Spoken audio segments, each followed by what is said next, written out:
Had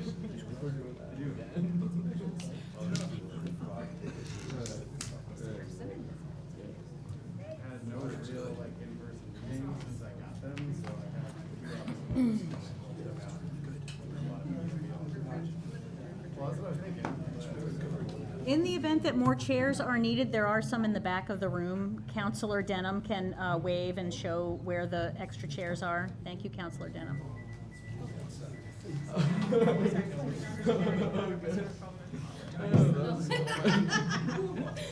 Okay. Why don't we get started, folks? So thank you all for coming.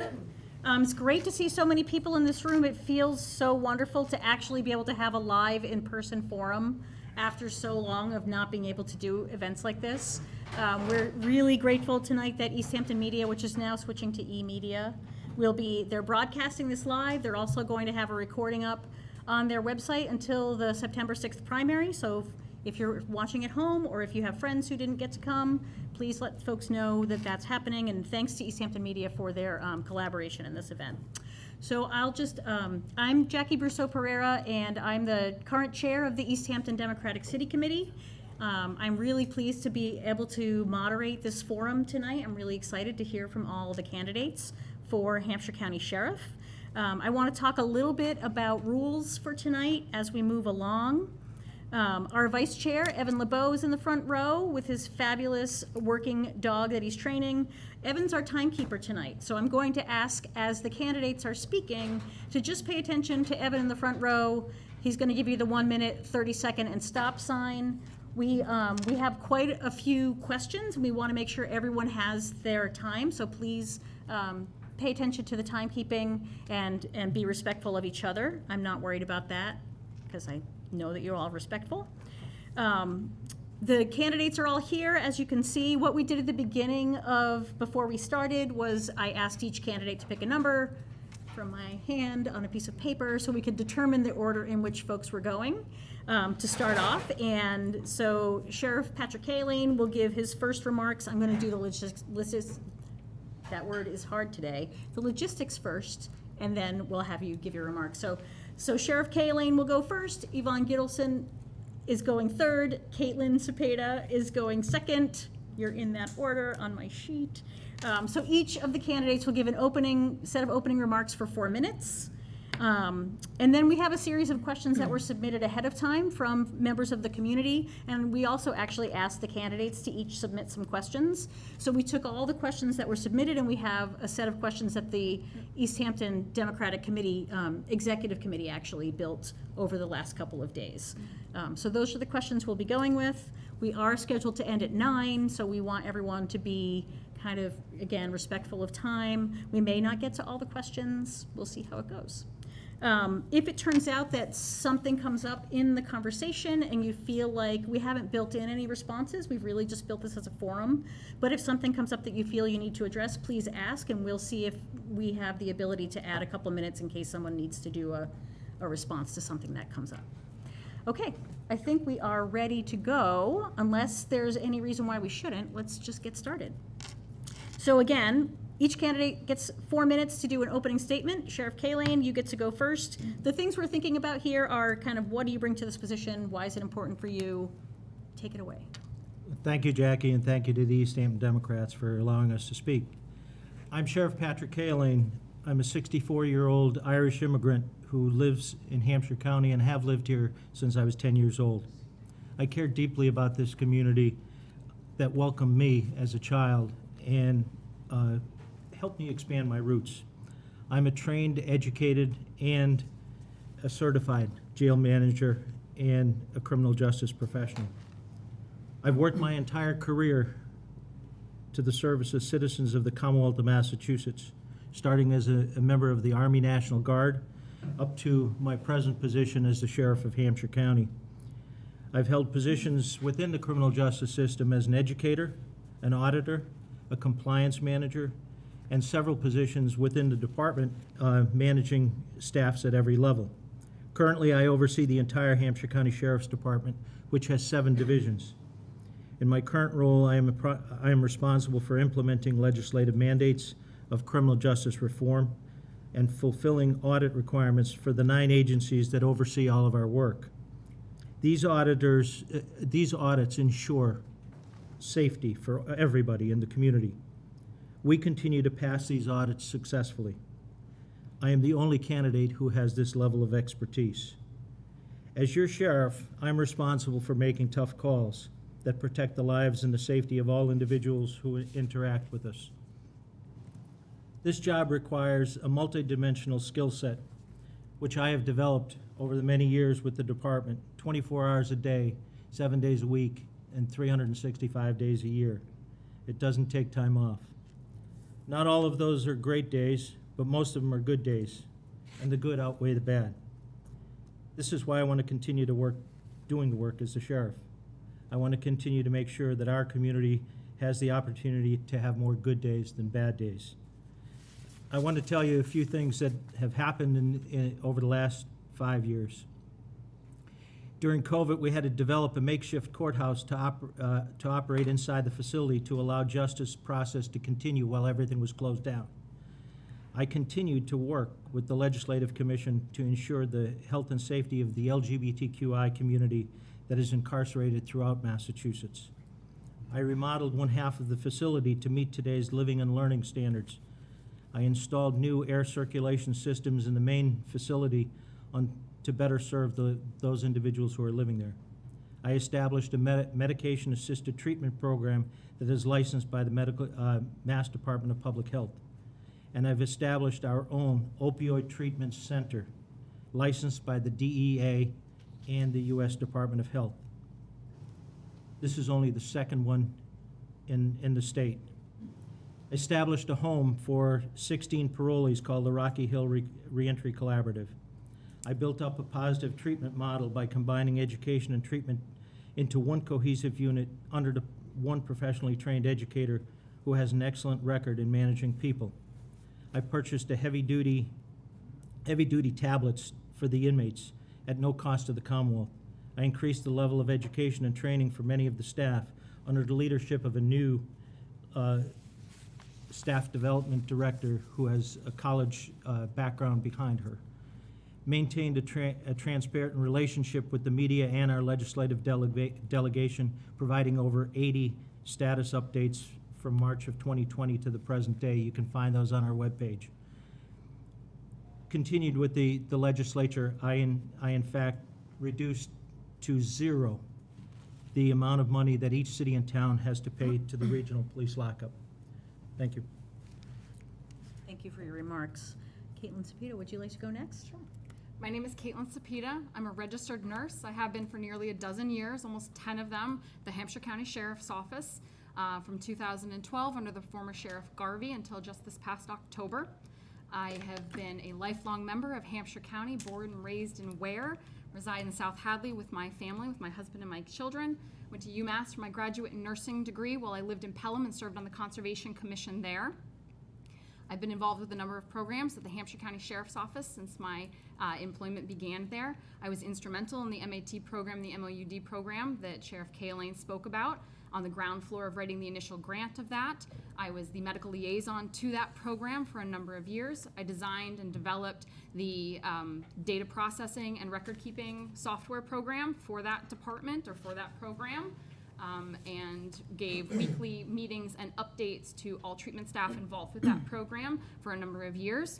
I sat on the Institutional Review Board for 2 years as well, and am well versed in every aspect of the facility on the ground level. I am the only staff member running right now that is a day-to-day working staff member. I continue to do that. The face-to-face work with justice-involved individuals, the face-to-face work with staff who are instrumental in carrying out all of the plans and procedures and policies of the facility, and I and colleagues like me on the front lines are the ones who are directly impacted most by the Criminal Justice Reform Act policies that we're seeing and changes that we're seeing, along with the individuals in our care who we supervise and provide care to.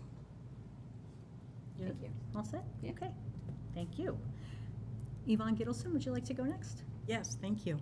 And thank you, Jackie, and the Easthampton Democratic Town Committee for hosting the first of the live debates that we are all looking forward to. And Jackie, I noticed that in the Daily Hampshire Gazette, you made a really great quote in which you said you thought that folks in both Easthampton and in Hampshire County generally wanted to know, what are the conditions like for inmates and staff? Are both of those sets of stakeholders feeling safe, listened to, feeling like their needs are being met? And I would add a third stakeholder, and that's the citizens and voters of Hampshire County, who also need to be heard and feel like their needs are being met as well. So who am I and why am I running? I'm Yvonne Gittleson. I have chosen Hampshire County as my home, where I've lived for the last 30 years. Hampshire County is a wonderful, beautiful place, and I love it because it's education forward, and I'm the education candidate. I'm a lifelong educator. I'm also an entrepreneur. I've got varied experiences that give me a vision for innovation and creative problem solving. While I was at the Hampshire County Jail, I was the education program coordinator, where I designed, created, and implemented a variety of programs, including adult basic education, vocational education and training, college courses for those inmates who are eligible. I am a 100% successful competitive grant writer, not just entitlement grants, but competitive grants, who brought hundreds of thousands of dollars into the Hampshire County Jail. Now I am the Massachusetts Corrections Program Specialist for the state. And in that role, I oversee all the county houses, the state prisons, and DYS facilities and their education programs. And I oversee them for administrative compliance, fiscal compliance, program compliance, and whether or not they're doing a good job educationally. I'm running because I saw the Hampshire County Jail from the inside, and I know, having seen all the other facilities around the state, I know that we in Hampshire County can do a lot better.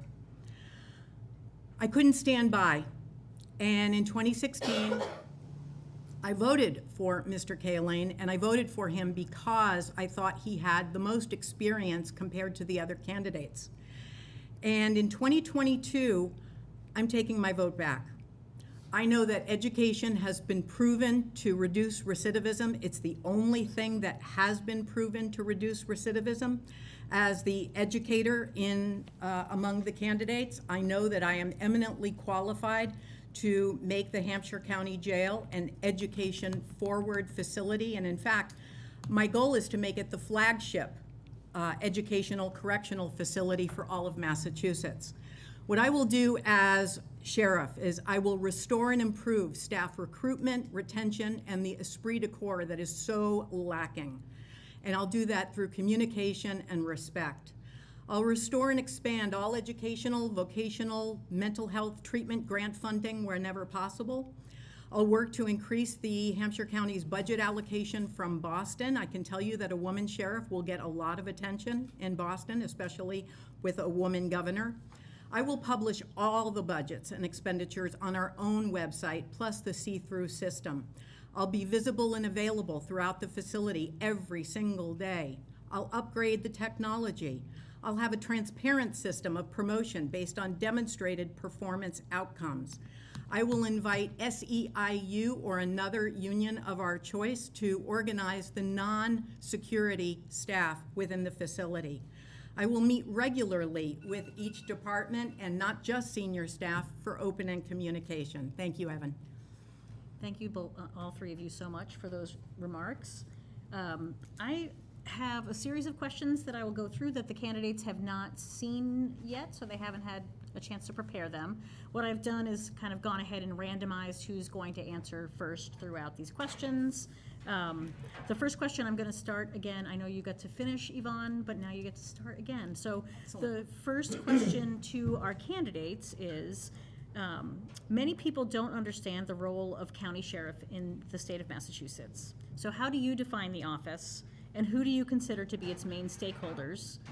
What do you believe are the concerns of these stakeholders, and how do you intend to address them? And I realize that some of these issues might have already come up in people's remarks, but we're going to have all the candidates answer all the questions. And I can repeat any of that at any point if anyone needs me to do that. One more time might be good. Yep. So many people don't understand the role of county sheriffs in Massachusetts. How do you define the office? Who do you consider to be its main stakeholders? What do you believe are the concerns of these stakeholders? And how do you intend to address them? I'm You up have the first. floor whenever you're ready. Great. Okay, so I define the role of county sheriff in Massachusetts. It's quite different than in other states. In Massachusetts, it's primarily an administrative and governmental position in which it's really about running the various offices that comprise the sheriff's office and addressing the needs of the community, the various communities. And when I consider the stakeholders, I do consider those in custody. I consider certainly the staff that works with those in custody, but first and foremost, I consider the general community as our primary stakeholders. And I think that there hasn't been enough communication, enough transparency, and enough accountability between the sheriff's office in Hampshire County and the communities that they serve. So my goal is to open that up. I want to pull back the curtains. I want to publish all the budgets, not just the state budget and what the sheriff spends on state allocations, but what about inmate benefits? I want to learn more about that, and I think that the community wants to hear more about that, where that money comes from, what that money gets spent on, whether or not, I can tell you that presently inmates do not have a say in how that money is spent. I also care about outside sources of income, such as grant funding, which I'm quite experienced in bringing into a facility. I also care about funds like the Deputy Sheriff's Association and where that money goes and what that money is spent on. I'd like to see it spent on scholarships throughout the communities in Hampshire County. And I'd like to see that dispersed back through the county. So when I think of the role of sheriff, I think of the role of sheriff as a caretaker. It's the primary governmental person who is responsible. Yes, it's law enforcement, but this is not Texas. This is not Georgia. This is not Roscoe P. Coltrane. Nobody's gonna strap on a holster and go around and arrest people in the communities. That's not what this job is. What the Massachusetts legislature has told us is that they want corrections to evolve in a direction of education, first and foremost, treatment, mental health services, and a program-focused perspective, not simply a warehousing or custodial perspective, which is really the old style of what corrections used to be about. And so as we think about these programs, we need to think outside the box. Because of criminal justice reform, sentences are shorter than ever before.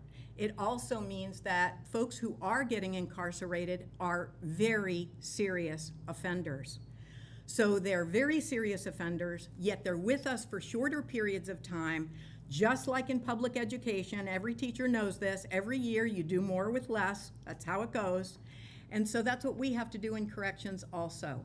And what I know is when it comes to questions like safety inside a facility, I know that busy folks in custody don't cause problems. People who are involved in programs throughout the day, people who are working toward their future don't cause problems.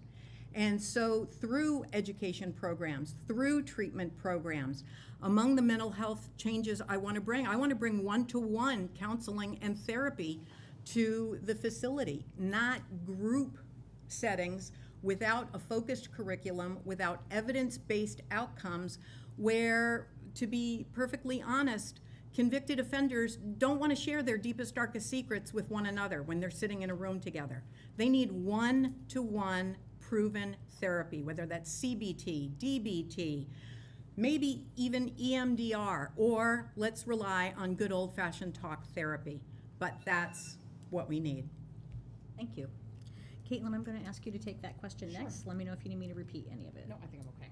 So the role of sheriff, as I define it, is an arm of public safety. Our primary concern as sheriff in this county, like Yvonne was saying, we're not the South where things are run a little bit differently. In this county, it's primarily the safe and orderly running of the facility and all of its aspects. And within that, the stakeholders in that are the incarcerated population, the staff, and then lastly, the community.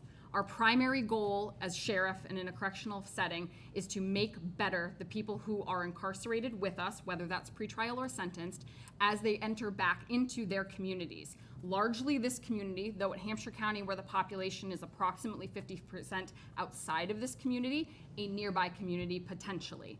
What we're talking about in terms of what I think their concerns are, what we are seeing on the front lines of correction over the last 5 or 6 years, exponentially more than anything else, is substance abuse and mental health issues. And those happening together, a co-occurring disorder, when you have both of those things happening together. In the general population, that happens about 9% of the time. In correctional facilities like Hampshire County, we're looking at about 47% of the time.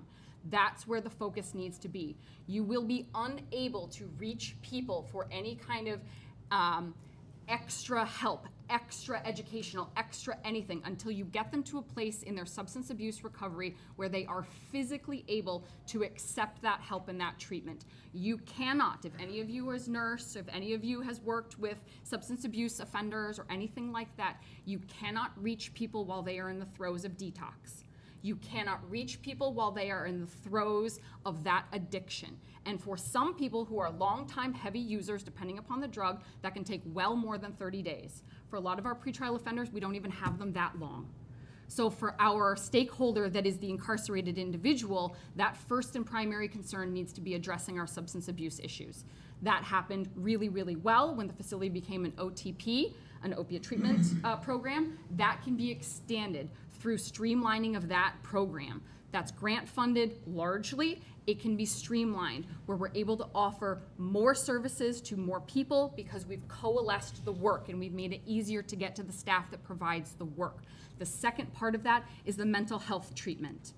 Approximately 50% of the population, according to the correctional funding report published earlier this year, has a diagnosed mental health disorder, a serious mental health disorder. If you ask the individuals themselves, it's closer to 70%. And a lot of them don't meet the criteria for an official diagnosis and are therefore self-medicating with substances, which is where we get our kind of crossroads of the co-occurring disorders. What the facility now needs to do is expand its mental health services. The facility contracts out its mental health services now. There is not a mental health facility presently at the Hampshire County Jail.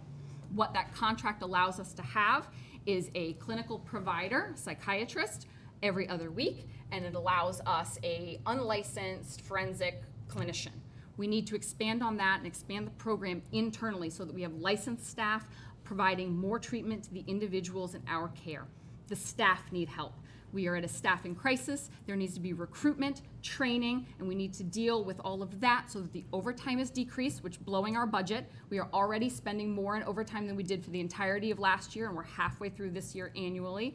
Our staff want to be able to have time off. They want to be able to have opportunities for career advancement. There's presently very little lateral motion available to our security staff and nearly none in the other departments. And then finally, our stakeholders in the community. They need to be educated about what we do. They need to be invested in what we do so that they want to come back and invest in our facility in terms of volunteer opportunities, partnerships with local businesses and entrepreneurs for the individuals in our care as we open up and expand again our work release program, which was largely shut down during COVID. Thank you. Thank you. That brings us to you, Patrick. If you wouldn't mind repeating the question, bet. because I think we went to many different places. So Okay.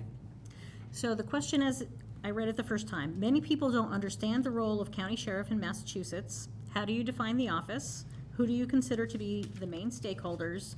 And what do you believe are the concerns of these stakeholders, and how do you intend to address them? Okay. First off, this is an office that is an elected position for the county, but we operate under state mandates, not just county mandates. And the legislature is one of the stakeholders. The governor's administrative offices is a second stakeholder. The Hampshire County citizens are a stakeholder. The inmates are a stakeholder. The courts are a stakeholder. And the average citizen who needs our services beyond the jail and house of correction are stakeholders. I had said earlier, there are 7 different divisions in this department.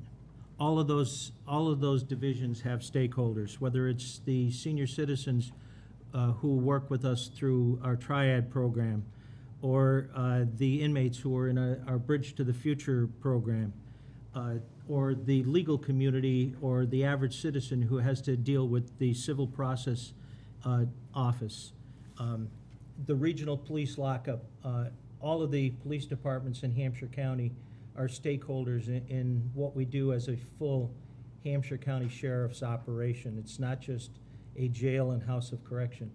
And the stakeholders, as we talk about the jail and house of correction, it is not just the staff and the inmates, but it's anybody who comes in contact with the system. Because the system itself is designed to have outside people involved in day-to-day functioning of corrections in Massachusetts. So people come in contact with this system sometimes because they know somebody in the community that is an individual who is incarcerated, and in many of those cases, we will, in those situations, help that citizen understand what the role of corrections is. Those phone calls come to my office on a regular basis. My cousin is incarcerated, or they may not even be incarcerated in our system, but those are stakeholders in our community because they are part of the citizenry. And you could check with anyone who has ever called that we have tried to help them in any way. The idea behind the department is that each division will give that kind of service to the general public because that's what our responsibility is. As far as the inmates individually, they are stakeholders because we give them opportunities to move forward within the system.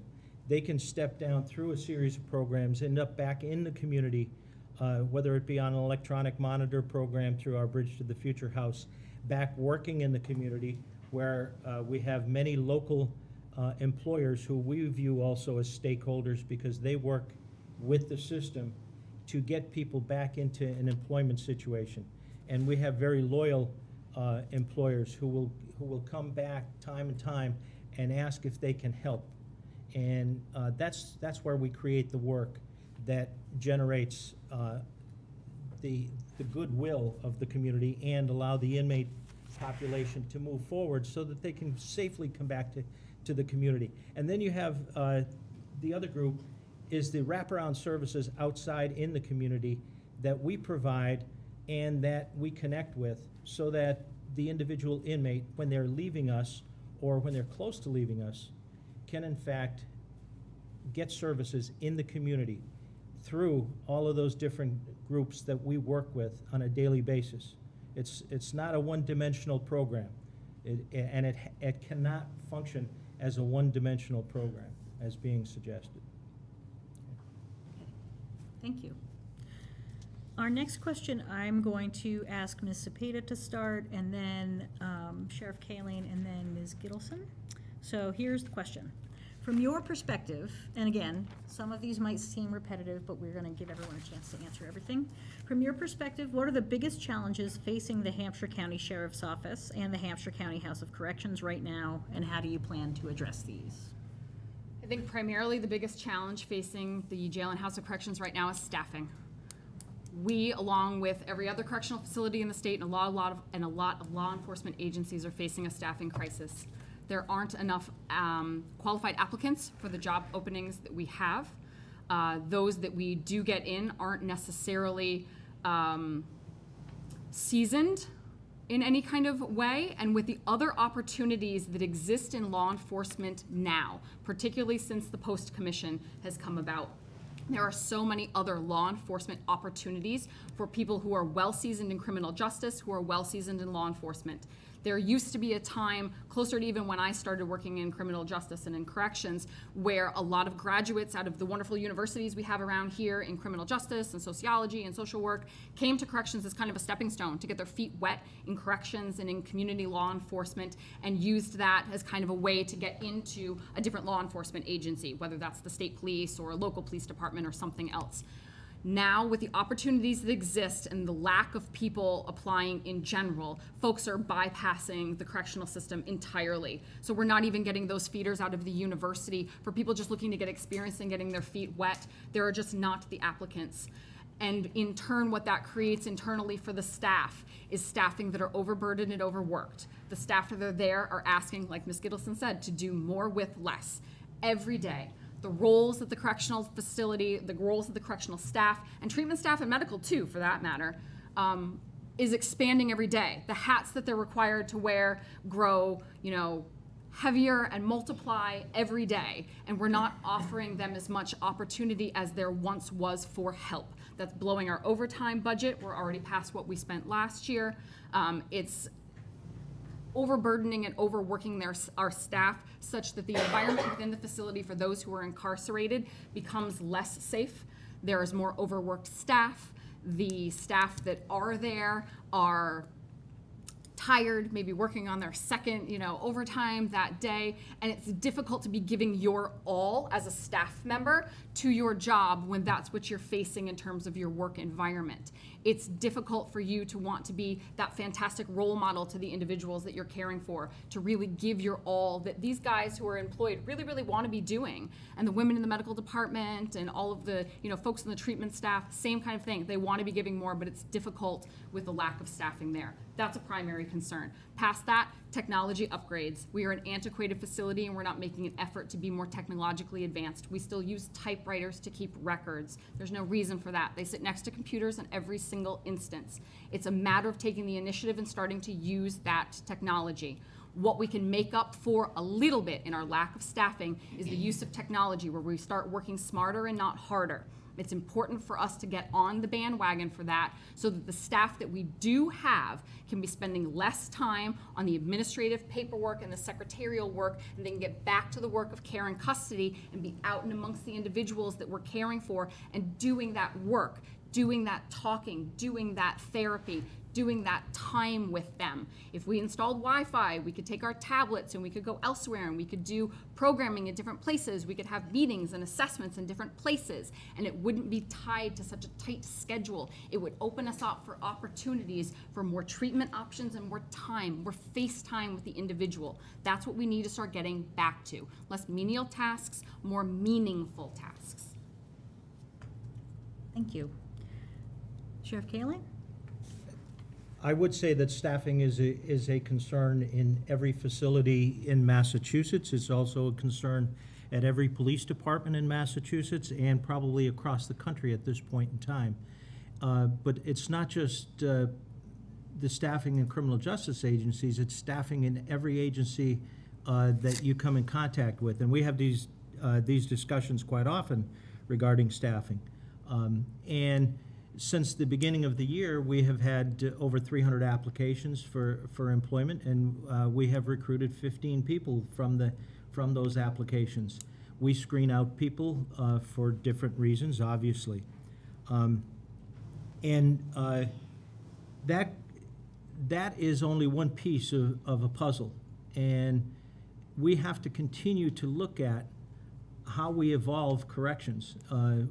Our staffing is higher as far as the inmate to staff ratio, and we have changed the dynamic. And we actually, the sheriffs across the Commonwealth, worked with the legislative branch to change how they interpret staffing, how they interpret how our budgets are set as far as staffing is concerned in this past budget year, because they understand it also that not every facility is designed the same. Some facilities have changed since they were first designed, ours included. We've reworked the inside of the structure so that 2 of the housing units are better formatted to getting better control by the staff, and to be able to make them treatment units. So that's one piece. One of the other things is IT infrastructure. Oddly enough, and I'm glad it was brought up, because in this past budget year, we have, in fact, spent a lot of money on IT infrastructure for the purposes of being able to prepare the staff for training and prepare the inmates for educational purposes. And so we've spent almost $100,000 in infrastructure money in this past budget year. Those are things that not everybody would know unless you were looking at our budgets. Some of the other pieces that we have to look at is what happened during COVID. COVID kicked the heck out of an awful lot of people, probably including many of the people in this room. Our staff had to come to work. And I'm proud of the staff that came to work every day, because you know what? The staff that came to work and they worked day in, day out through COVID, that staff needs to be rewarded. And we did some of the rewarding that was given out as far as state money to supplement what they were already getting. It's not an endless pot that we can continue to go back to when you're dealing with employment and rewarding everybody. I would love to give everybody bigger raises, but the reality is that's not always the case, because it is state funded, and the State Office of Administration and Finance are the people who calls the shots as far as what the level of payments are and what the pay raise system would be. And that is something that we don't have control over. Okay, thank you. Ms. Gittleson? Yes. Well, I think we're in agreement on one thing. Staffing is the problem at the Hampshire County Jail. And clearly the numbers of staffing and the staffing shortages are consistently a problem. And yes, they are a problem throughout the state. However, they are particularly a problem at the Hampshire County Jail. And overwhelmingly, what we hear is that this staff is overworked, specifically the security staff, who are forced into mandatory overtime because that's part of their contract. They don't have a choice. If someone calls out sick, they are held over, and they must, by the terms of their contract, fulfill that mandatory overtime. That's a fast recipe for burnout in a hurry. And when someone can't put in for getting their child's birthday off 2 months in advance, and they have no choice except to call out sick, that's a quick way to really bring the morale of the facility down and down and down. And it's not just the security staff that's pretty unhappy, but it's other staff as well that feel like they're not heard, they're not included, they're not considered when it comes to major decisions that are made at the highest levels of administration within the facility. And the lack of general vision, the lack of leadership, the lack of mission has really been a problem since this particular administration. And many people will tell you that there was simply not a clear direction as to where this administration wanted to go. So we agree that staffing is the problem. And I would agree with another challenger here, Ms. Cepeda, when she says we need to work smarter and not harder, right?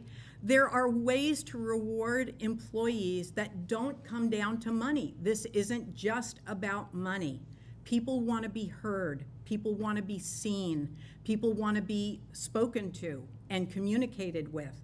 And they want their ideas taken seriously. And when it comes to front lines work, when the average officer is never considered in terms of his or her ideas, and those ideas are never brought to serious consideration, then there's not much reason to want to keep showing up when you feel like you're saying the same things over and over again and they're never being heard. You're never seeing the results of your efforts. So we agree that staffing is the problem. So how do we fix that? We do need to recruit differently. We need to think differently about who our officers can be. And that's really where the key staffing shortage is, because the other staffing shortages, it's also very, very difficult in nursing, in medical. It's difficult to find qualified and licensed counselors who can do the work that we're looking to have them do as well. But we need to find other ways. Technology is definitely a way that we can meet many of these challenges. One approach with regard to counseling and therapy is telehealth. And if we have the technology, and with regard to education, we can certainly use virtual and online classes to meet many, many needs. So we've learned a lot with COVID. And in fact, there have been a number of different silver linings with COVID. And when we speak to different folks who've been in custody at different times, they'll tell us that the tablets or an online program made the difference for them in their recovery or in their education. So we do agree that staffing is the issue. We might have some disagreement on how to address it. Thank you. For our next question, I'm going to ask Sheriff Halene to answer first, then Ms. Gittleson, and then Ms. Cepeda. And the question is, please discuss the demographics of the individuals who are incarcerated at the jail and the current demographics of the staff. And from your perspective, does this have any effect on how the incarcerated folks are treated? How would you describe your ideal staffing situation in relation to demographics and existing staff and challenges? Well, there's several pieces to this, and first off, you have to look at what Hampshire County is, and Hampshire County is a county that is predominantly a white community. There is roughly 13% of the whole county that would be considered anything but a white community. So when you look at a jail population or a house of correction population, you have to look at that a little differently. Where did the people come from? Many of our people that are arrested in Hampshire County happen to come from outside of our county, and they tend to be minorities. And we have, I believe the statistics right now are 20% considered of African heritage. The problem with the percentages in the Hispanic population is that many times they're classified when they're coming in as classified as white. And so that statistic can be skewed in somewhat. But we have a smaller percent, we have a relatively probably 20 to 25% Hispanic, and the other half of the population tends to be white. But you can't confuse that with what does the community look like here, because we don't look like the population that is in our custody. We also take inmates in from the State Department of Corrections, and we also take inmates in from other counties, and that can skew the minority populations as well. The staff is one-third of the staff are treatment-based staff, whether it be medical and or mental health, substance abuse, and clinicians of those type of people. So one-third is a treatment-based staff. Of that, probably, and I would be guessing on this, maybe 10% are minority staff. But there's, most of that staff are women. And in many of those situations, we find that women work better with individuals when they're because they don't create the same threat as a male when they're working with the male inmate. So there's a balance in all of this. So we try to recruit the best staff, not looking at it from what their heritage is. We try to make sure that they have a background in whatever field that we're looking for. And we don't, and on the correctional officer side, we look at who are the best candidates that are out there. So it may look different than what the population looks like, but we try to balance it as best we can. Okay, thanks. Ms. Gittleson, do you want me to repeat the question, or do you feel? I think I got it. You asked about the demographics of the staff and the demographics of those in custody. And I'm not sure that there was a binding question between those, but what would we do to address that, or? How does it work? How does it work? All right, that's a good way to put it. All right, so the demographics of the staff are overwhelmingly white. The demographics of those in custody are still predominantly white.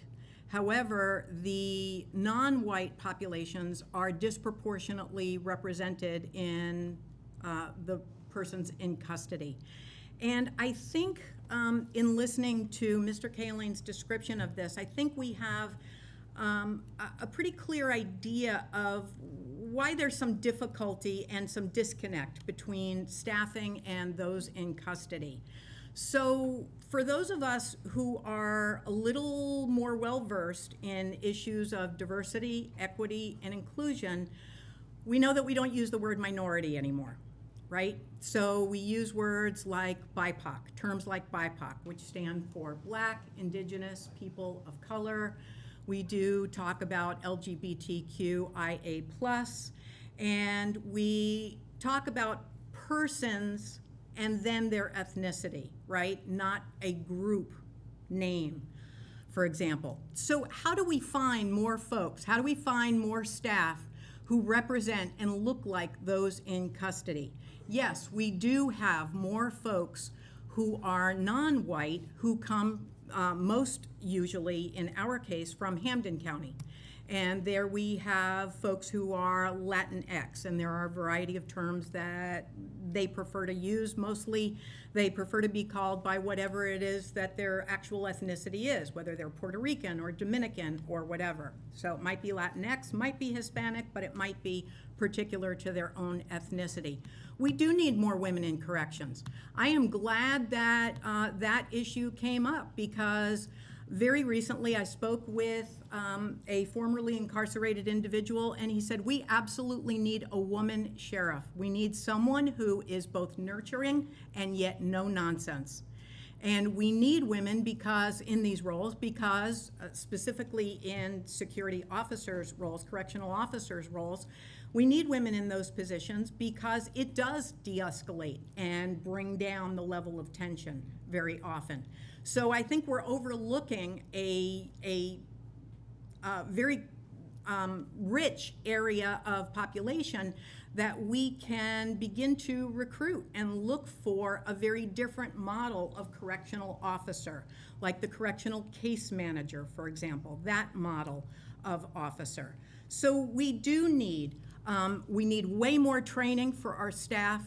I very recently went through a 5-month series on anti-racism, diversity, equity, and inclusion, and I can tell you it was entirely absent during my 4.5 years at the Hampshire County Jail. And so the fact that we haven't addressed that in corrections, and it's system-wide, but it's particularly an issue at the Hampshire County Jail. The fact that we haven't addressed that there is a glaring problem, specifically for Hampshire County, where we care a lot about diversity, equity, and inclusion. And by focusing on education, which prioritizes this issue, the issue of access and equity, the fact that there are so many people sitting, especially in the pretrial portion of the facility, who are not getting services, those people are not being well served. And we need to address issues of demographics and how our staff meets the needs of those in custody. Thank you. Thank you. Ms. Zepeda? I think kind of the linking piece to that question was, what is the ideal demographic? I don't disagree with either of the other candidates about what the breakdown is. It is largely a white staff, overwhelmingly so, and barely so on the incarcerated individual side. So while the staff accurately represents the county in which we live, they do not accurately represent the demographics of the population which we serve inside of the correctional facility. So ideally what the demographics would look for me is a staff that more closely represents that demographic, or at least has some sort of background with that demographic, someone with more of a lived experience. We have very few staff who actually have a lived experience with corrections, with substance abuse, with mental health, with any of that. It would be great to find people who had that lived experience. Where do you find them?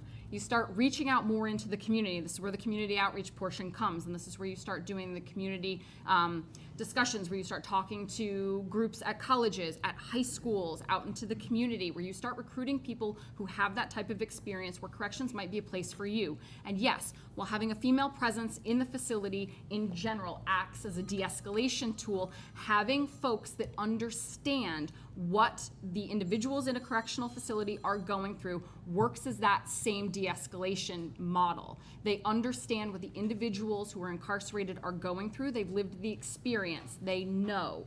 It's speaking to them in their language in a lot of cases, in a native language, if you will. And that acts as that same de-escalation tool. While I think that having more women in corrections is a really, really great thing, I think what we need to have more in corrections is a younger group of people working.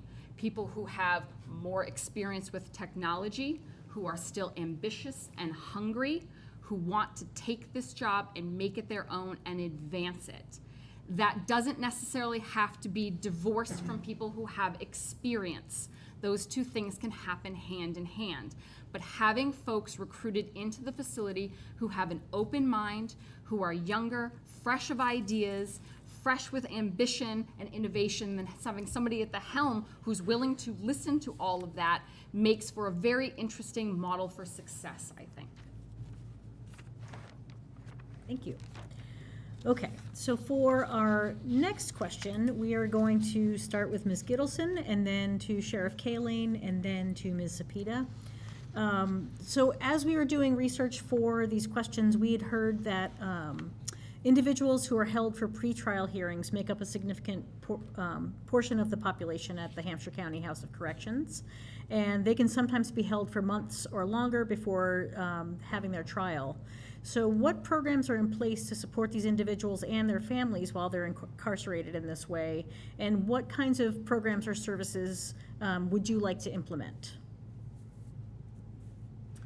Okay, thank you. So at the Hampshire County Jail, as is typical of most of the county facilities around the state, the breakdown is approximately 70%, give or take, and it can vary county by county, approximately 70% in the pretrial division and about 30% on the sentenced side.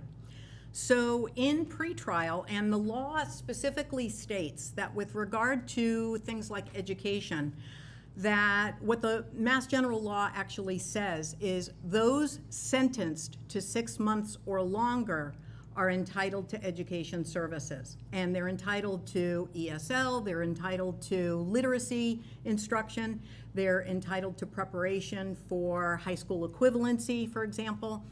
And what that also means, conversely, is that folks in pretrial are not entitled by law.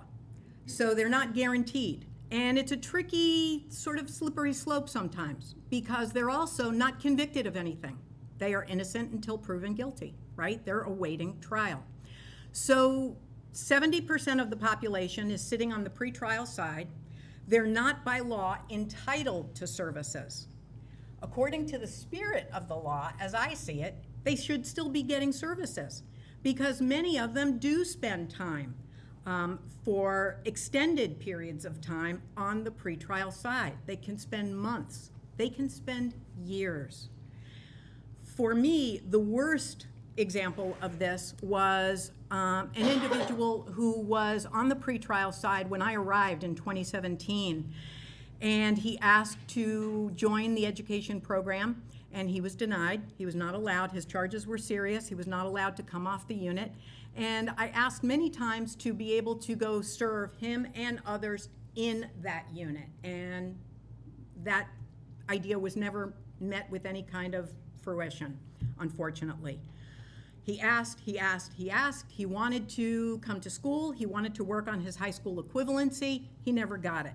When I left in 2021, he was still there. He had never gotten his high school equivalency. That was over 4.5 years later. What that meant was when he went in front of a judge, and he was eventually sentenced, when he went in front of that judge, he was not able to say to that judge, "Judge, I wasn't just sitting around doing nothing, waiting for my trial. I actually got my high school equivalency." And what that might have resulted in is that judge giving that person a very different sentence. So that's how that could have translated to that particular individual. Furthermore, by not having his high school equivalency, he wasn't able to have his attorney argue for a better placement in the state system, right? He wasn't able to argue for a placement in Gardner as opposed to maybe he landed in Sousa Baranowski, I don't know. But that's not a great place to land. And there are better options within the state system for education programming. So he lost out twice. He probably lost out in time off his sentence that he never got, and he never got to explain to a judge. And he probably lost out in the option of where he was able to be sent. So would I open up the pretrial side to all services? I sure would. I sure would.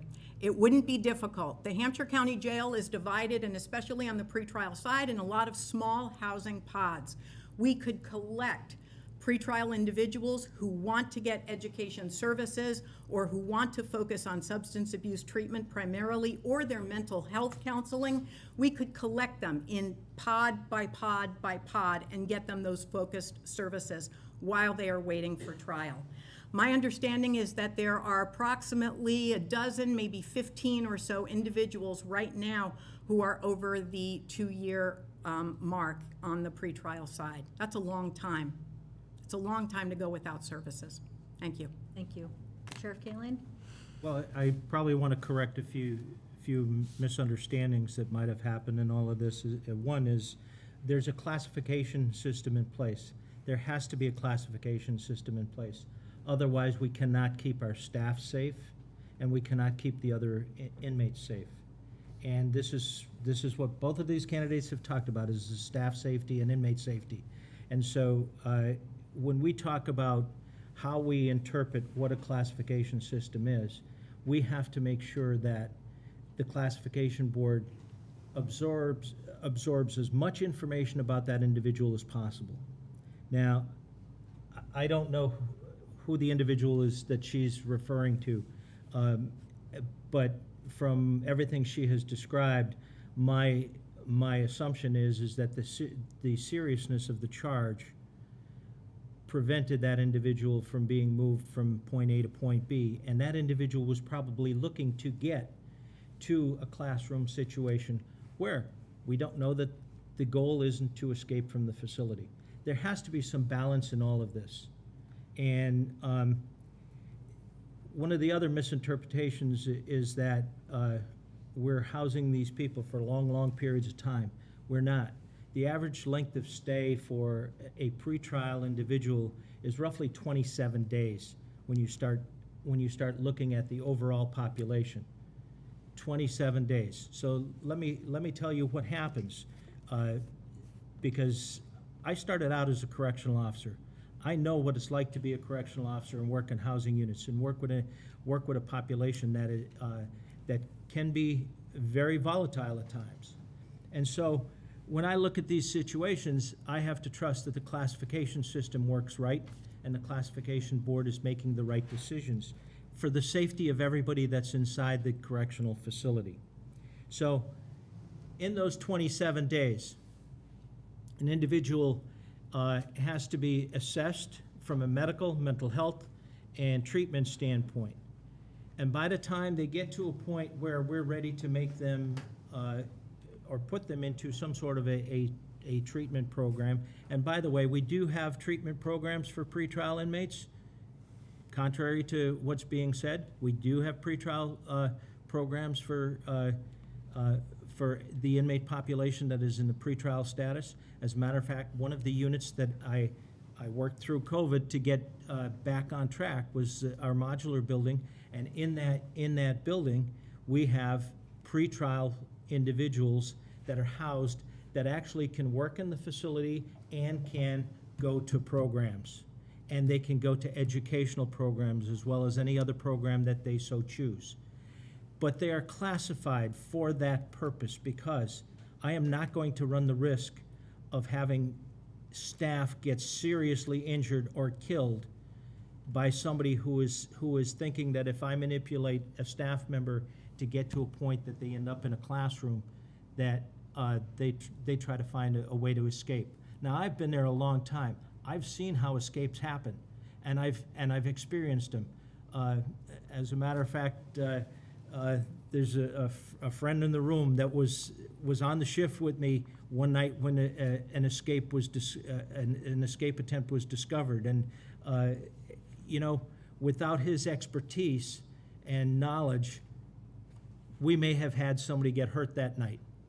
And so there's a balance in all of this, and you have to understand that the balance has to take place for everybody's safety. But we will continue to do treatment and programming for all of our population as long as they meet the criteria that we need. Thank you. Ms. Apita? Thank you. So the programs that are presently in place, as we've discussed for the sentenced population in particular, high-set programming, which is your high school equivalency programming. There is adult basic education. There are some vocational programs. There's the cane shop and the wood shop, and there is also substance abuse and mental health treatment programming.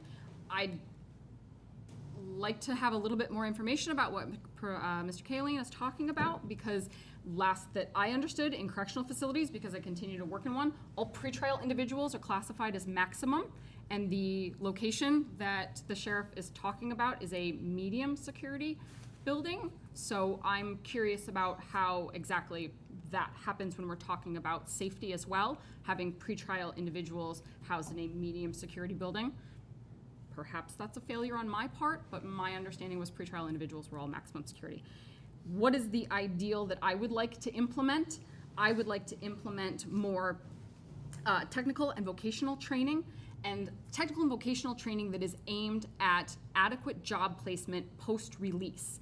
And what I'm talking about there is jobs that will be accessible post-release and are CORI-friendly jobs. Remember, when you're talking about incarcerated individuals who are leaving, passing a CORI check for a lot of jobs is not going to be attainable. So there are certain jobs that are going to be out of the reach of individuals who have had a felony conviction or who have had some sort of incarceration history. So we need to be mindful of CORI-friendly jobs, and we need to be tracking towards that. So we're talking about jobs in manufacturing, jobs in building, which will be eminently available for the next many, many years with all of the infrastructure money that has been built into the national economy in the American Recovery Act. So we should be aiming towards things like a hoisting licensure. You can talk about 10-hour and 40-hour OSHA training. Get everybody in the facility CPR, AED, first aid trained. We have trainers on staff to do that. That is not a fiscal output on our part. That's a matter of reallocating the staff that we presently have to do that. If you, as an incarcerated individual, can walk out the door and have a hoisting certification, your 10-hour OSHA certification, your CPR, your AED card in hand, and walk into an employer and say, I am ready to go today, that gets you in the door to a good paying job, potentially with benefits for your family that allows you to put a roof over your head, food on the table, and allows you with a foot in the door to a job that could potentially lead to more advancement for you. That's where we need to be focusing our jobs. That's where we need to be focusing our training. That can be done a lot virtually nowadays. If we start to pivot, and like I talked about, technologically advancing the facility, we need to add Wi-Fi, we need to add tablets, we need to add more computer literacy classes, getting people online to do these trainings. A lot of these trainings are not difficult to do, and there is money in grants to be doing this, in skills grants that were just given out to other counties locally. Bristol County just got one, Hampden County just got one, skills grants. That puts the stuff, the things in place to be able to get certifications, to be able to get things. So that's computer software that you could be purchasing. That's licensing on computer software. That's trainers to be coming in to teach all of this. Again, they're not difficult classes. 6 hours, 8 hours, 10 hours. It gives you a certification that you can physically walk into an employer and say, I can do the work that you're asking to do, hire me. This is a job-friendly market.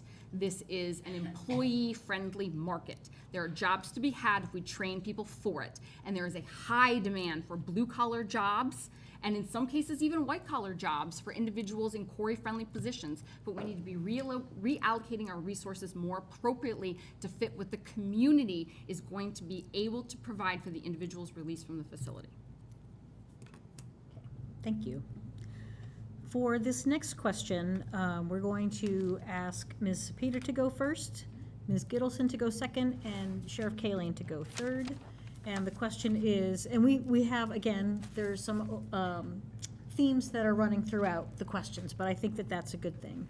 So given a rise in mental health concerns as well as the drug use that often accompanies them, walks hand in hand with them, there are concerns that incarcerated individuals with mental health and substance abuse issues may not receive adequate support and treatment within the prison system as a whole.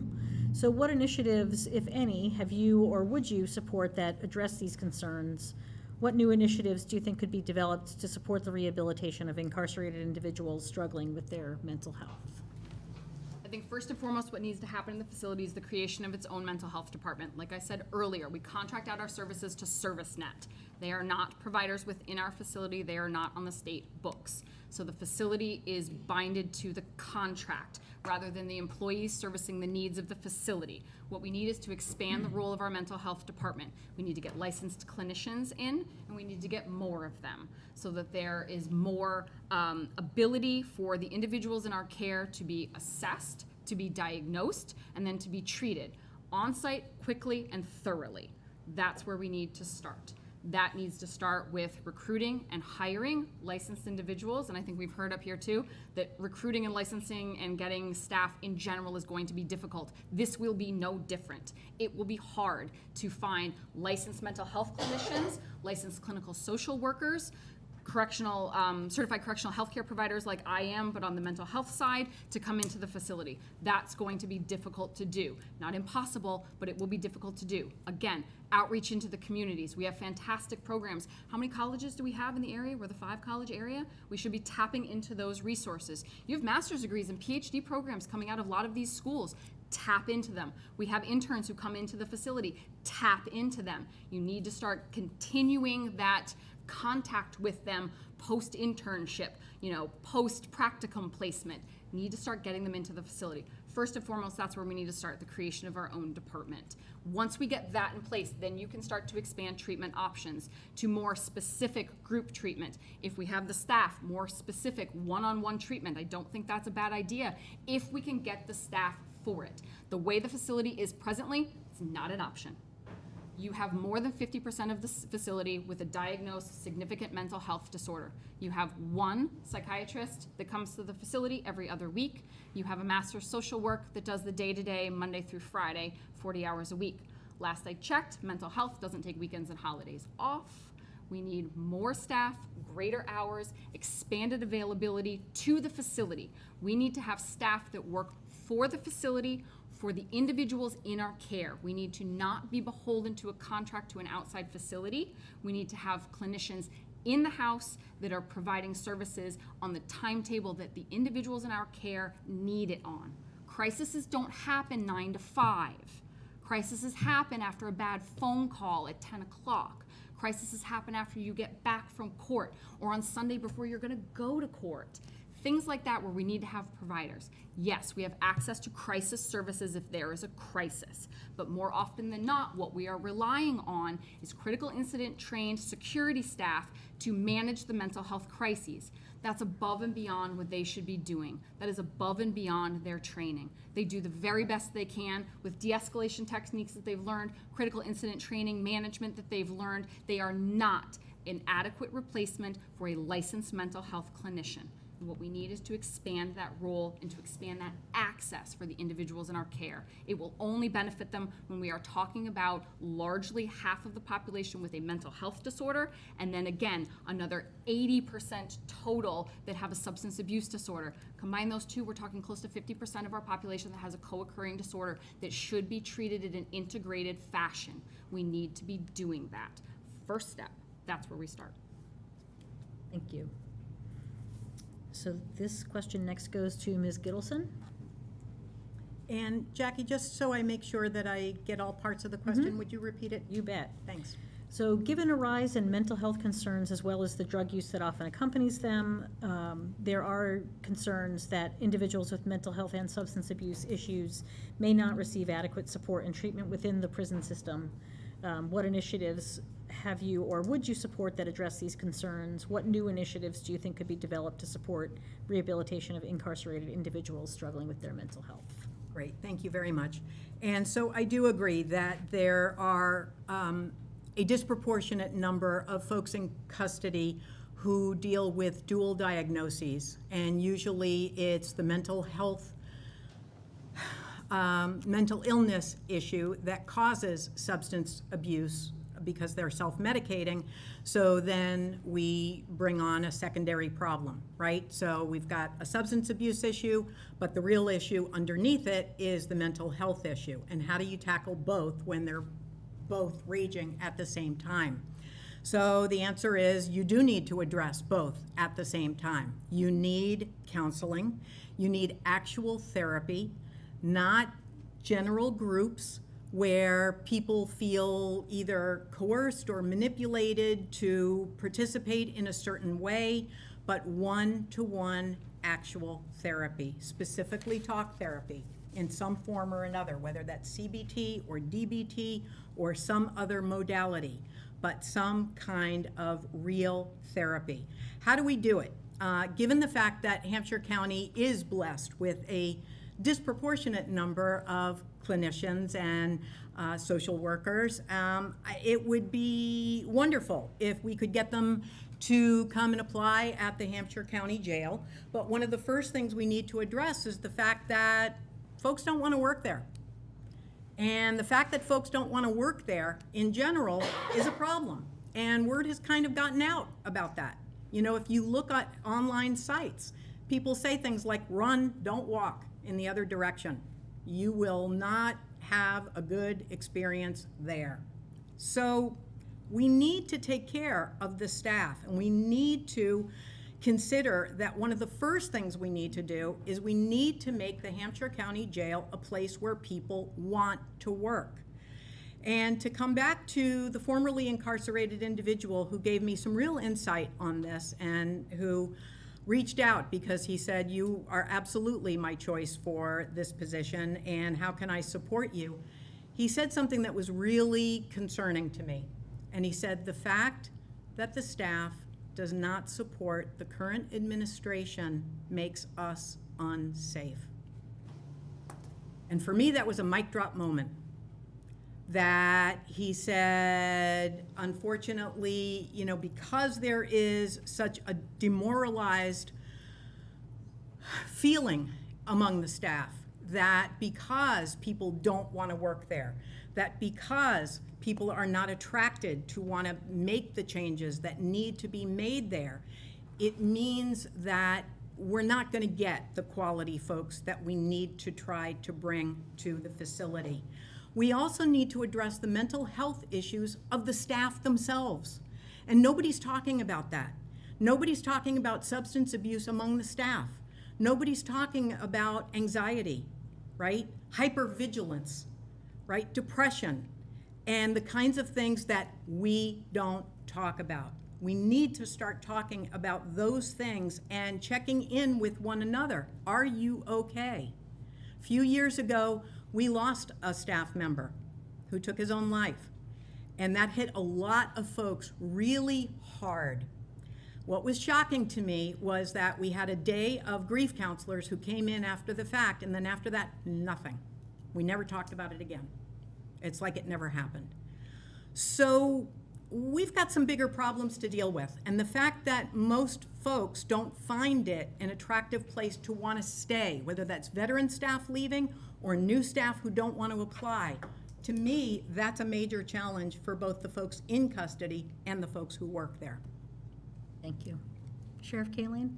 Well, I found something she said very offensive because the individual that you were describing was somebody that I cared about, and everybody else cared about him also. Mm-hmm. And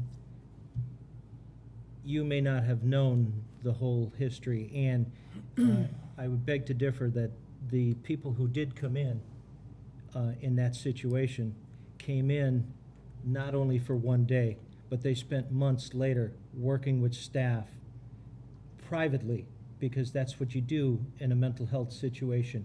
You respect the people that are involved. You don't put them out in the front and create this problem for everybody there. Yes, there are mental health issues in jails. There are mental health issues in our society. If anybody who knows anything about mental health, it is I. I have been there for a long time, and I have dealt with a lot of mental health issues. I spent 2 hours one day walking a quad area inside the facility, just trying to calm somebody down. 2 hours. And everybody said, "Why are you doing that?" And I said, "Because it's the right thing to do." I will not push away from the right thing to do. I never have. Now, let's go back to a couple of these situations that we talk about. We have 7 staff that are licensed, that you may not be aware of what their licenses are. I have also hired a psychologist part-time, and the psychologist that's working part-time is working with the newer, younger staff, and we have a game plan for working with the treatment staff and the medical staff, and moving from the treatment and medical staff, we're taking them, and then we're going to work with the security staff on mental health issues, because we understand it and we respect that people have problems. But to say that we're not doing anything is wrong, and you both know that. You both know that.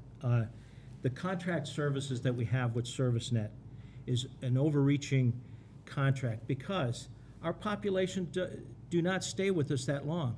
And they have to have a wraparound service when they get out into the community, because if they don't get those wraparound services, I will guarantee you, if you were looking for services today in this community for mental illness, you would be waiting 3 to 6 months, depending on what the circumstances were, to get those services in the community.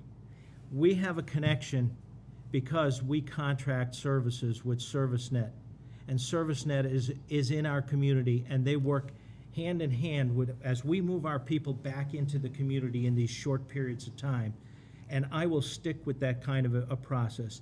And the individual psychologist that I hired was an individual who had 35 years of experience working with the court system and helping people with mental health issues get ready for court. And we have taken that individual, and he is doing very specific training with our staff, and we'll continue to do that over this next 2 years. So please, don't think that we do not do anything for the mentally ill, because I do care about people. That's why I entered into this profession to begin with, was because I care about people. Thank you. Thank you. So for this next question, we're going to ask Sheriff Halene to go first, and then Ms. Cepeda, and then Ms. Gittleson. I'm going to shift gears a little bit. We're going to think back to the COVID-19 pandemic that we're apparently still in. So thinking about the COVID-19 pandemic and the changes in policy and practices at the Hampshire County Sheriff's Office and its peer facilities across the state, what did you learn through this experience? What would you have done differently in the response if you had known, hindsight's 2020? So what would you have done differently in response to the pandemic? And then we'd like to hear some examples based on what you've learned in your own work over this period of time, and how, if you are elected, what steps would you take to better prepare for the next pandemic? Well, there's a next pandemic sitting out there right now with monkeypox, and we're already preparing for that. We have had discussions among some of the senior staff along with the medical staff to ensure that we continue the process of examination, making sure that people that are coming into the facility are in the best health that they can be once they're coming in. Understand one thing, that the people that come into our facilities, in most cases, have not been to doctors, have not been to dentists. And so we have to work with them at whatever their base is.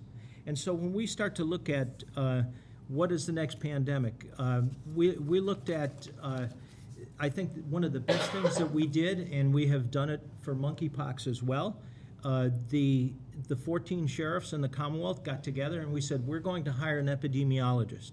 And we hired an epidemiologist to work specifically on COVID, and we have contracted those services to continue those services going forward with monkeypox.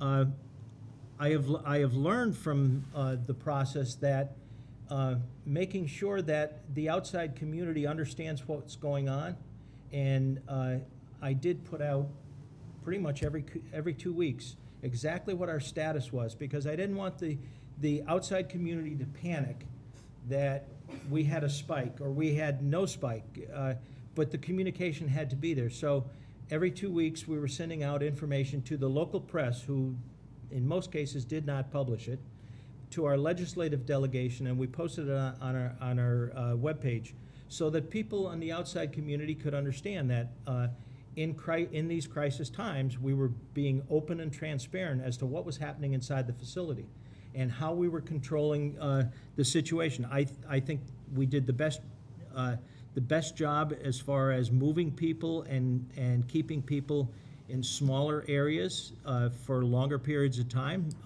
so that we could keep them safe. And I think if we had some sort of another exposure, we would use that same practice because it worked. And we maintained a relatively healthy population throughout the last 3 years, and I'm hoping to, continue to do that over the next 6 years. We've also, and part of this will work into, we've applied for a grant for substance abuse and mental health issues through SAMHSA, and it's a $750,000 grant, and that's going to give us, hopefully we will get it, but it gives us a very solid step in doing more and more wraparound services. Because people are with us for such short periods of time, we have to have wraparound services out in the community. If we do that, we failed, and we realized at the beginning of COVID that some of the individuals that were being just released through the court system were overdosing and dying. And that happened, and I call that attention to people in the right set of circumstances, that there are some people that have no services are going to have a problem if we continue the practice. And I think the courts listened to us and they adjusted some of those practices. And we will continue in the process if there's another outbreak of some sort. It was the communication between the defense bar, the district attorney's office, the courts, and the sheriff's office, through an effort through senior staff to work together with that group to make sure that we ended up keeping everybody safe. Thank you. Could you repeat the question one more time before I answer? Absolutely. So thinking about the COVID-19 pandemic and changes to policy and practices at the Hampshire Sheriff's Office and its peer facilities across the state, what did you learn from that experience? What would you have done differently in response to the COVID-19 pandemic, imagining if you were there? And then base examples on what you've learned through your work in the last 2.5 years. And if elected, what steps would you take now to prepare for the next pandemic? So I was there. I was the nurse. I was there. 40 plus hours a week from minute 1 until the day I left. I was in the units with the COVID positive individuals, doing chest percussions in full PPE when we barely had PPE. I was in the units doing vital signs around the clock, extra hours, keeping the staff safe. I was there doing COVID swabs. I was there doing vaccines when we got them. I was the staff. I lived it. I was front line. That was what I did. What would I have done differently if I had been in charge? I would have followed the CDC guidelines to a T. I would not have had COVID symptomatic patients. I would not have had COVID symptomatic staff who were pending test results come to the facility and report for work only to be sent home afterwards. I would not have done that. I would have used different housing units to open up a care facility that was better ventilated than what we had. We used the regional lockup facility, which has no windows. Again, hindsight 2020, I get all of that. I would have included ventilation as part of the plan and better fresh air ventilation. COVID hit us in April of 2020. Could have had the windows open. We know now that would have helped. And I think generally understanding disease and epidemiology and disease management, we know that that would have been a good idea. When the vaccinations became available to our facility, there was a fair bit of an uproar in the community, maybe not this community, but the community as a whole, that we were going to vaccinate incarcerated individuals first, and we were going to be frontline staff vaccinating first. The sheriff very rightly got behind that and was very positive towards the staff about getting vaccinated, and was very positive and encouraging for the staff to get vaccinated. Our first allotment of shots was 100 shots. That's 50 individuals that we could have vaccinated. If I were in charge, I would have ensured that my frontline staff was vaccinated before non-frontline staff. I speak to that as the person giving the vaccines. When I am frontline staff and I am giving vaccines to people who are not frontline staff before I have had my own, that is a problem. As the sheriff, I appreciate he took the first vaccine. If I were sheriff, I would have taken the last. I would have seen that my staff who were doing the frontline work, the sheriff was not doing the frontline work, our nurses were, our staff in the booking areas were, our staff who were at civil process were, our staff in the accepting areas, those staff, those are your frontline staff. I would have ensured that they had taken the shot before me. What would I do in the future going forward? I created a disorder management plan for this. In 2018, I received disaster management training from MEMA and FEMA. Training department was well aware I had that training. I offered my services. It wasn't accepted. We need to have a disorder management plan. We had a number of directives that we used as the course of the pandemic went through the facility. Those directives are only good for a short period of time, and then they need to be reevaluated as standards change. You need to have an overarching policy and disorder management plan when something like this happens, to deal with staffing, to deal with housing, to deal with resource management. I would have been more accurate about our reporting. Yes, the sheriff reported a lot on Facebook. We didn't hear a whole lot about staffing in those reports. We heard a lot about who inmate-wise or individual in the facility-wise had COVID. We didn't talk about all the staff that had COVID, because the second they got COVID a little bit later in the pandemic, we sent them home. We had a lot of staff that were out with COVID. Yes, we didn't have COVID in the facility and the individuals in our care very much, but we did have a lot of staff. So it's not entirely accurate that there were no COVID in the building. We had a lot of staff that were out. I would have also been more present at the facility. I worked the entirety of our first outbreak the month of April in 2020, 3 to 11, Monday through Friday, and a lot of weekends too. Not a single time did I see the sheriff. I would have been present for my staff. They needed that. The staff needed to know that I was there and that I would have said thank you for their hard work. It was a tough time.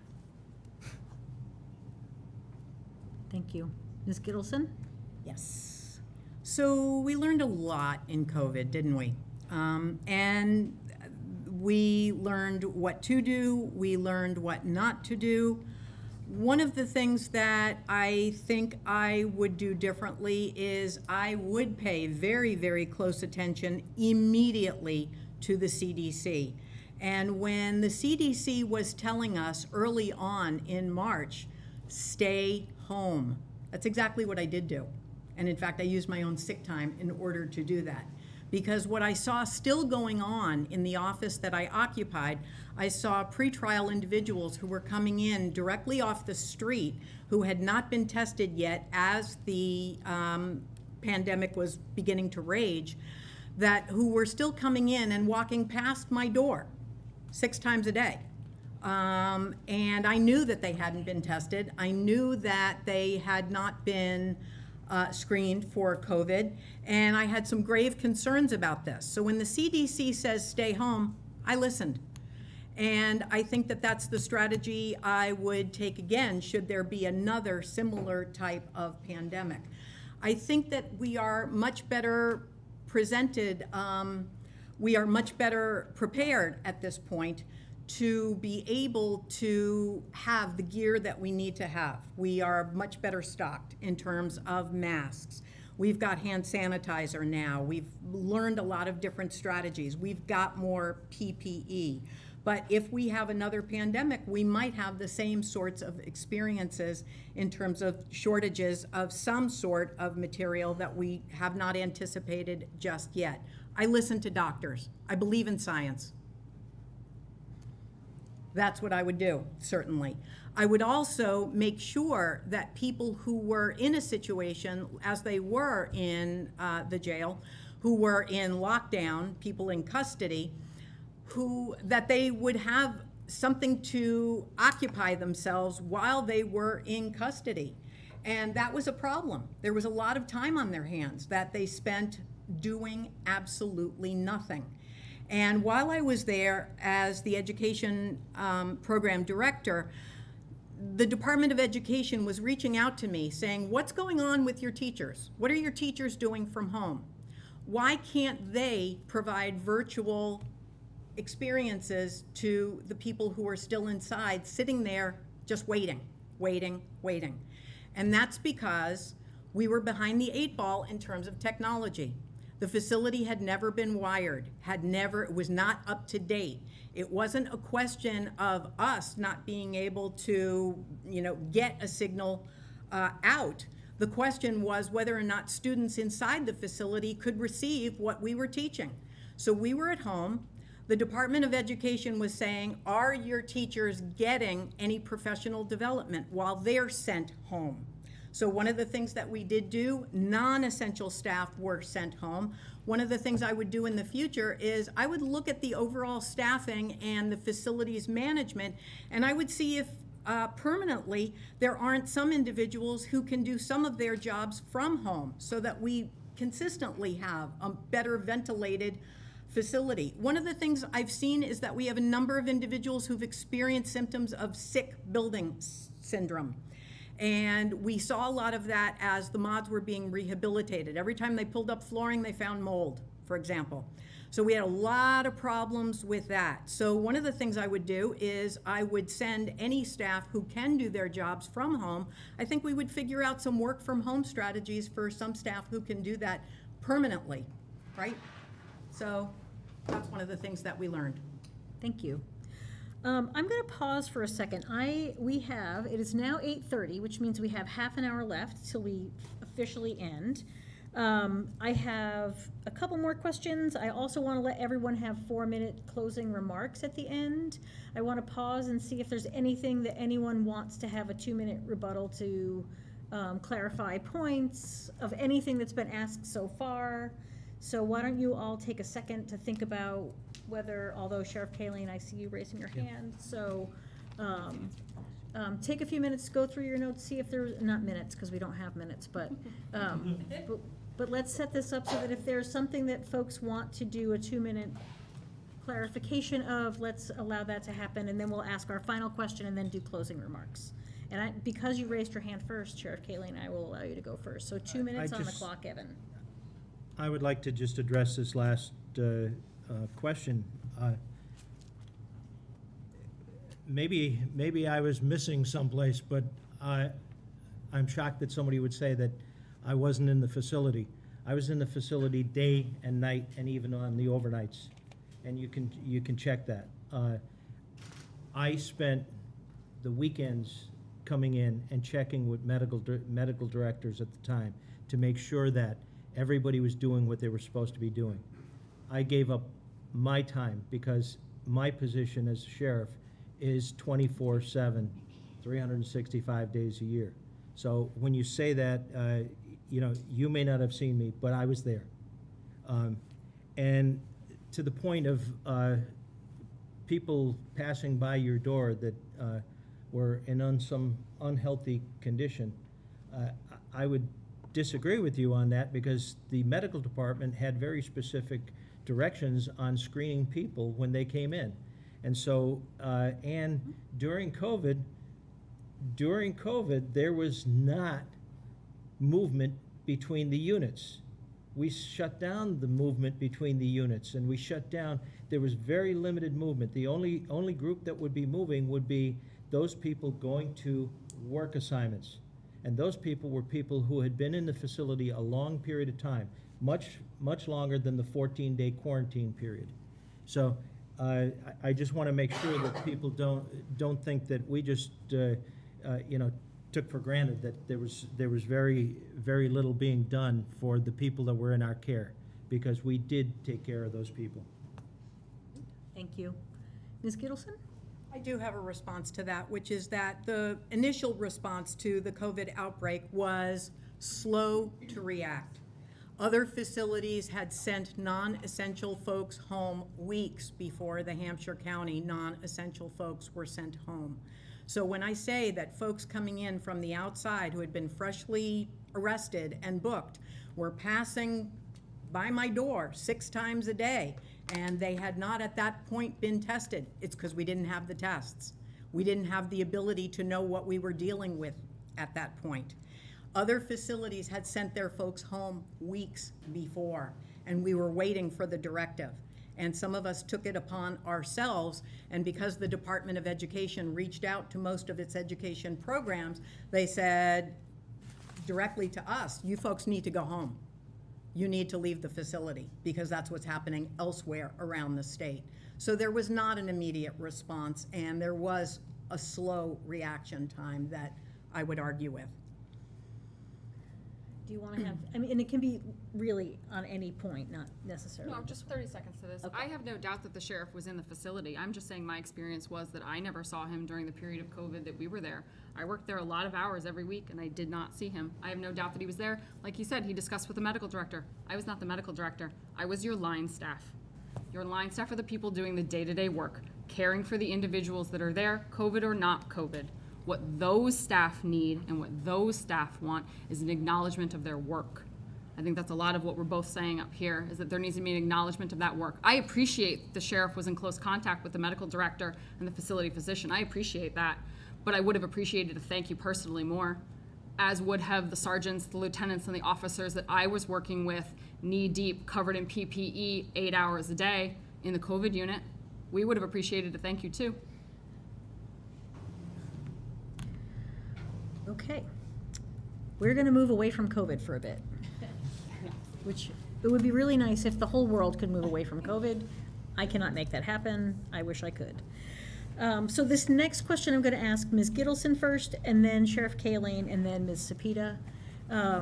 So considering the budgetary oversight entrusted to the sheriff, how have you demonstrated a willingness and aptitude for transparent fiscal management as a candidate in complying with campaign rules and reporting to the Office of Campaign and Political Finance?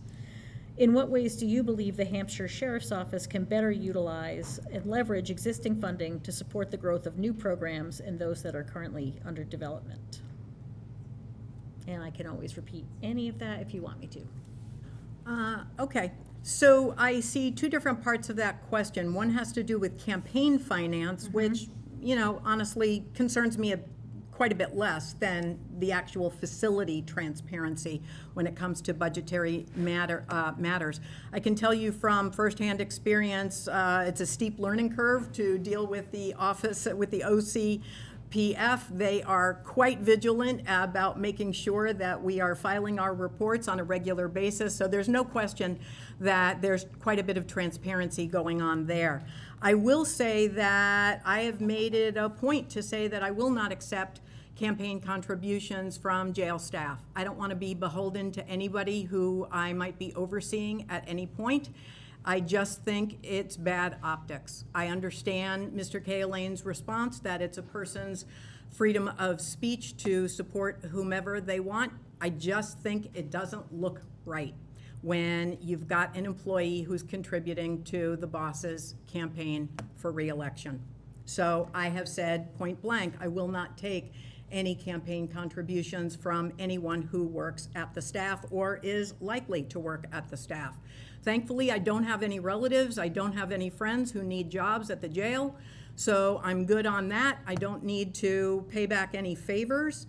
When it comes to transparency with regard to the Hampshire County Jail's budget itself, I believe in full transparency. One of the first things I will do is I will overhaul the website of the Hampshire Sheriff's Office, which is really a trip down fictional lane. When I just look at the education offerings and I see 20-something courses that haven't been offered in a decade, I don't even know what to make of that site half the time. So one of the things I will do is revise the HSO website immediately. Frankly, I love the one of the Northampton PD. I think it's lively, I think it's modern, I think it's responsive, and among the things I will do is we will publish our own sources of revenue and our own expenditures on a regular basis. I don't think a citizen should have to go digging through the see-through system, whether that's payroll or the general see-through budget system for mass.gov, which can be a maze. I don't think the average citizen is going to do that. So when we say something like, well, we have full transparency and we're an open book, no, the average citizen doesn't know what to ask. And we shouldn't expect them to know what to ask. I think it's my job as sheriff to tell you what I'm spending tax dollars on. I think you have a right to know that. I think you have a right to know who's making what kind of salaries. Most recently, I was surprised to find out that just in June, yet another consultant was on the payroll to the tune of $8,400. And when I take a look and I hear someone like Mr. Halene say, well, I've got 40-something years of experience, then my question is, how many consultants do we need? Because we've got some who've been on the payroll for many years now. And I don't understand that. So when I talk about transparency, it starts with the budget, but it really is about transparency and accountability in all that we do. One of the things I plan to do is invite a citizens advisory board with members from each of the towns. I want to hear from all the communities, the 20 different towns and cities of Hampshire County. I want to know what they need from their sheriff's office. And I want them to call me on the carpet if they need to call me on the carpet and hold me and my staff accountable. So I have nothing to hide. I'm coming here, none of this baggage is mine. I will be coming with a fresh perspective, so as far as I'm concerned, I'm an open book. I'll pull back the curtains, ask me anything. Sheriff Halene. Well, I'm glad to hear that you would be an open book. I am an open book, and if you look at our budgets are based on what the legislature decides to give us, and that's usually a percentage increase each year. You have to fight for every penny that you get, and we do that. The issue of contractors, sometimes you find people that are quality people who have worked in systems and have worked hard in other systems that can benefit you, and you don't have to pay them benefits, so therefore it costs less in the budget, and so therefore you don't have to pay them all of the pieces that you would pay a regular employee. That is a financial good practice in many cases, depending on what the circumstances are. One of the things that we did when I took over was as people retired, and I will continue to do this, as people retired, I will look at what the circumstances were, what their job description was, and how do we make that work differently. It may be a situation where one of the things that we have done is we have taken the rank of captain, and we have made them do different skill sets across the board, and become partners and work with each other part of the operation, whether it be the medical department, education, treatment, and so by having captains in a balanced position to work together, we do much better, because then when there's an on-call person, they know all of the other pieces. That's the idea behind spreading out the department and making it work right. As far as the website is concerned, the website needs to be updated, and we were working to wait until we got into a new budget year, because the money is very limited.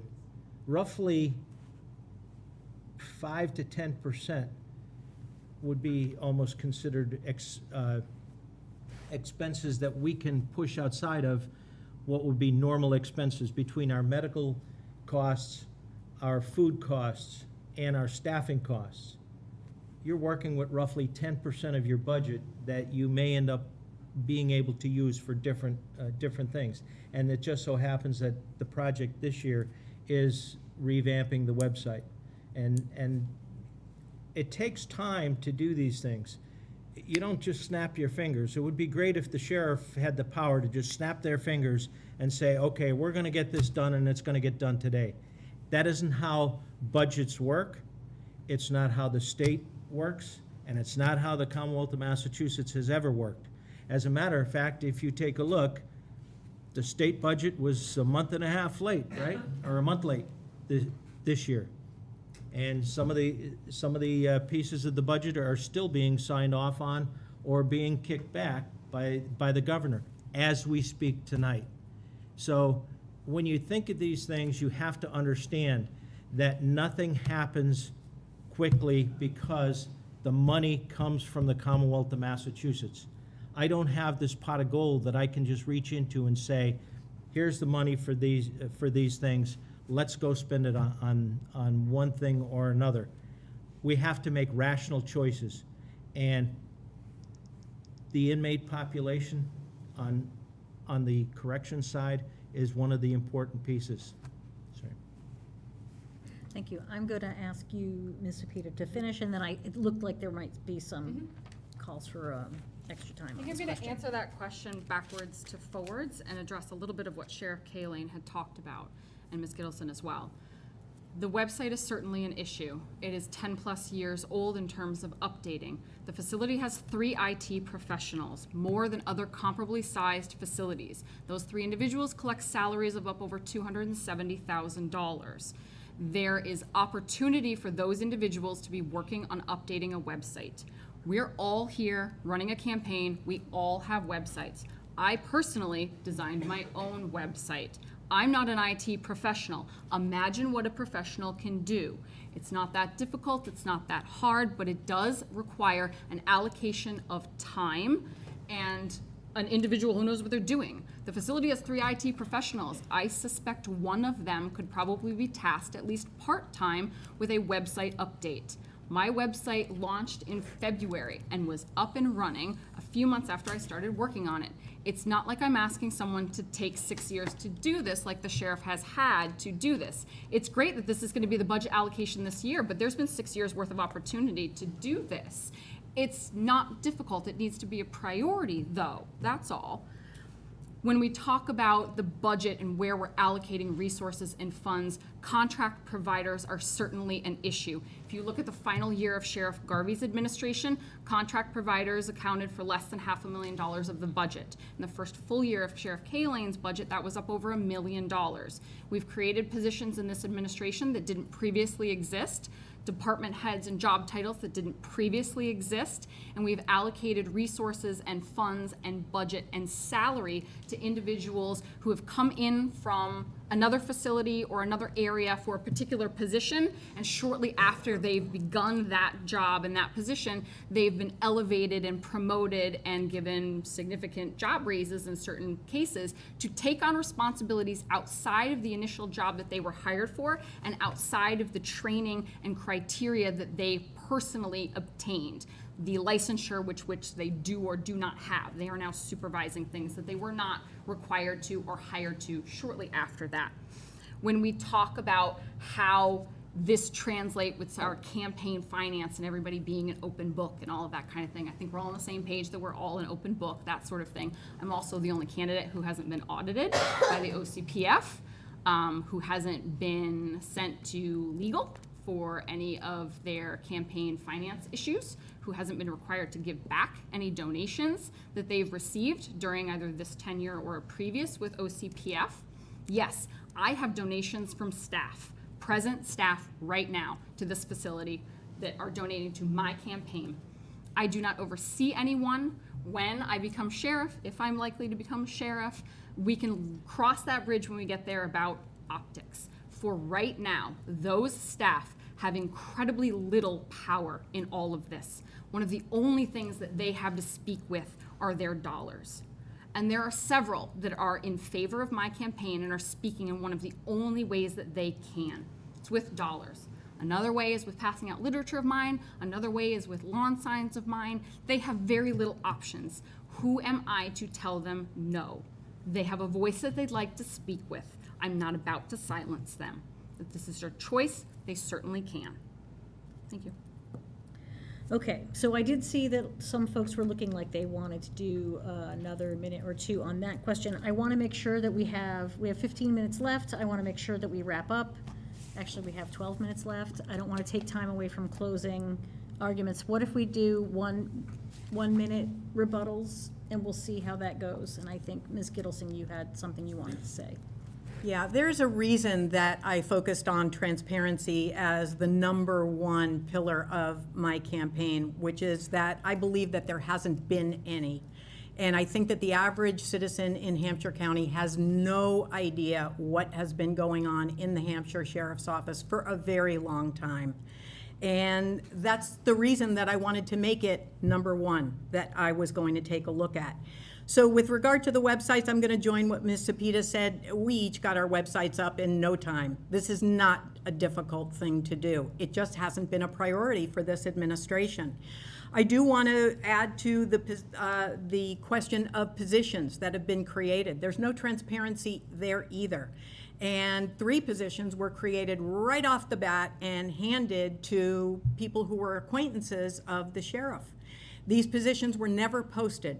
These positions were never advertised to anyone inside the facility or outside the facility. That is not transparency. And when it comes to transparency, I think anyone who is applying for a state position, which they pay well and they have good benefits, I think everybody in Hampshire County has a right to know what those positions are and apply for them. Would you like to go next, Sheriff Halene? Just on the point of contracts. Contracts are not employees as you would view an employee. And contractors bring a skill set to the table.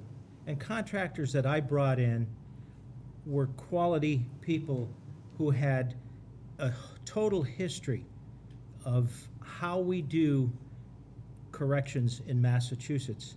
And they were able to work with me and work with the rest of the staff on moving things forward. So this idea that I took all of this money and spent it foolishly is not factual. As a matter of fact, I reduced some of the payroll at the higher end. If you wanted to go back and check, you would see that some of the higher end employees that retired were not replaced. Thank you. Do you want your one more minute? And Yeah. then we'll do closing. I didn't say any of the money allocations were foolish. It was just a point out that there was a different set of priorities with the prior administration and quite quickly a different set with yours. And a lot of that upper executive administration salary that has been lost, like you mentioned with the captains, at the previous or at the recent retirement of the previous major, he wasn't replaced. So now we have essentially a parliamentary system with all of our captains as opposed to a singular person in the position of major now making decisions. That muddies the waters when it comes to the organization of the facility and the chain of command. Who answers to who and who ultimately is holding kind of the responsibility for all things. When you now have essentially this tribunal at the top where you have 6 voices all trying to get their heads together around what the decision is versus a singular person responsible for the response, it becomes more difficult. So yes, you've gotten better maybe with salary, but the organization is less. Thank you. So that's the end of our formal questions. Thank you all for sticking it out with us for so long. I know this is a long forum. I think it's been very educational and helpful.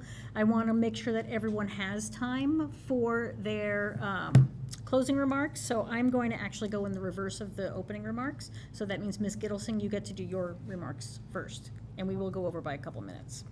Sorry. Thank you. So in addition to some of the measures that I've already addressed, I will also meet regularly with those in custody for open communication. I will give input where possible. Just because they get to be heard doesn't mean they get to decide, but I will certainly listen so that they feel heard as well. I will invite the community in for transparency. I mentioned a citizens advisory board. I'm very serious about that. I want to include more communities throughout Hampshire County in what the sheriff's office is about because nobody knows. When I was out collecting signatures and I said, do you know who the sheriff is? We didn't even hit the 13%, according to the ACLU by the tables that I was at. Nobody could name who the sheriff is, what the sheriff's office does, what the sheriff's position is responsible for, and that needs to change. So specific programs I want to work on, in addition to one-to-one counseling and therapy, I want to have therapy groups that have printed curricula with identified outcomes. I do want to bring a virtual CDL program to the facility, and that would involve a simulator for learning the trade. Truck driving pays family-sustaining wages. It's Corey-friendly. It's something that people in custody are very interested in doing. I want to collaborate with Smith Voc, which is right down the road. They have many different workshops that would be wonderful for our folks in custody to be able to access. And I don't understand why that's never happened. My flagship program is a partnership with the UMass Prison Education Initiative. I've already reached out to the members of the UMass Prison Education Initiative, and we have plans to bring a virtual college program and make the Hampshire County Jail the home base for a statewide virtual college program for folks in custody. We know that education reduces recidivism. We know that education with vocational training reduces it even further, and we know that higher education reduces recidivism down to the single digits. I think Hampshire County, home of UMass Amherst, flagship campus of the system, needs to also be the flagship correctional education of Massachusetts, and I'm clearly the qualified person to bring that here. I also want to bring a shelter dog training program to the facility. I know that's going to reduce everybody's stress levels, both folks in custody and folks on staff. It's also a great way to give back to the community. Everybody likes dogs. Everybody in custody needs something else to focus on, right? So yes, I would invite Evan and his friend to be our demo dog and handler. I believe in community presence at all kinds of Hampshire Sheriff presence at all kinds of community events. I also believe that no income should be generated for the facility from people in custody. No income generated from phones, no income generated from commissary. I don't think that that's a source of revenue for the facility. The sheriff did talk about the allocation. Why is the Hampshire Sheriff's allocation the lowest of all county facilities except for Dukes and Nantucket? Similarly sized facilities like Berkshire, Franklin, and Barnstable have much more funding than the Hampshire Sheriff's Office does. I'd like to know why we were unable to bring that money home. And I think that we could, with some different programming and some different personnel in the big chair. And Thank you. thank you. Ms. Sapita, you're up next. I just want to thank you, Jackie, for having us here tonight and the rest of the members of the Easthampton Democratic City Committee. I appreciate you having everybody here tonight. Again, I've spent 10 years in corrections as a line staff member. I've spent 10 years, nearly 10 years in this facility, developing trust and relationships with the staff there, trust and relationships with the individuals incarcerated there. For a nurse like me, this becomes a long-term care facility as well as an acute care facility. There are a number of guys there that I've been taking care of for years and years and years. You develop a relationship with them and they begin to trust you. And in corrections, anybody who works in corrections, anybody who works in law enforcement can tell you your word is the only thing you have. That's the only thing you have. You have to stand behind that. The staff there know that I stand behind my word. The individuals there know that I stand behind my word, and I've spent a really long time working at that. Nurses are great communicators. Nurses are great advocates. What I'm trying to do in this role is expand the definition of patient from that singular person that I've been caring for in sick call or at a health history that I've been doing, and expand that definition to include the facility. The facility now becomes my patient. Every part of that facility becomes the one that I am advocating for, the one that I am out in the legislature talking to and about, the one that I am in the community talking to and about. We're trying to get resource allocation and funding. We're trying to get people into our community, people in from our community to work, to recruit with us, to do partnerships with us. We need volunteers in the facility to fill in the gaps where we don't have funding, but we have need. I'm the one who's advocating out there for my patient. This is what nurses do every day. We come into the facility, we roll up our sleeves, and we say, I'm gonna take care of this. I see that you have a problem, I see that you have a need, I know how to address it, and if I don't, I sure as heck am gonna go find out who can, because I can ask the question, and I can find the information out, and I can fix it. I'm not afraid to ask questions. I'm not afraid to say, I don't know that, teach me. I'm not afraid of that. Nurses are lifelong educators and learners and students. I believe in science, I believe in evidence, and we're going to bring that into the facility, and we're going to continue forward on the path of evolution that corrections is taking, which is addressing our substance abuse issues, our mental health issues. We're going to modernize our technology to become a 21st century facility so that we can better serve the clients. We can recruit better staff, younger staff, hungry staff. We want them in with us. This is what I will do in this position. Thank you. Sheriff Halene? Yes, I have told you some of the things that we have done in the last 6 years. And we've done quite a bit. What you have to understand is this is not a one-dimensional system. And it is not just a jail and house of correction. The sheriff's responsibility is much more than that. And you have to look at all of the different divisions, and you have to look at how that intersects with the general public and how it intersects with the individuals that we care for. I look at the mental health, I look at substance abuse as part of an ongoing process. Because the individuals are with us for such a short period of time, we have to make sure that our outside wraparound services happen as much as possible. So some of the things that we've been doing, and we're going to continue to work on it, is the grant narrative that we have at the present time. It's a $750,000 grant if we get it. No guarantees in the world of the federal government in one way or the other. But over the 5 years, we can use that as a blueprint. And that blueprint will give us options for how we do community wraparound services, how we give services to individuals who leave us by having case managers in the community. Because corrections, and I've been in corrections for a long time, I've been teaching corrections. Corrections is moving into the community. It's not staying behind bricks and mortar. And one of the things that I heard early on from one of the candidates was that they wanted to rebuild a building.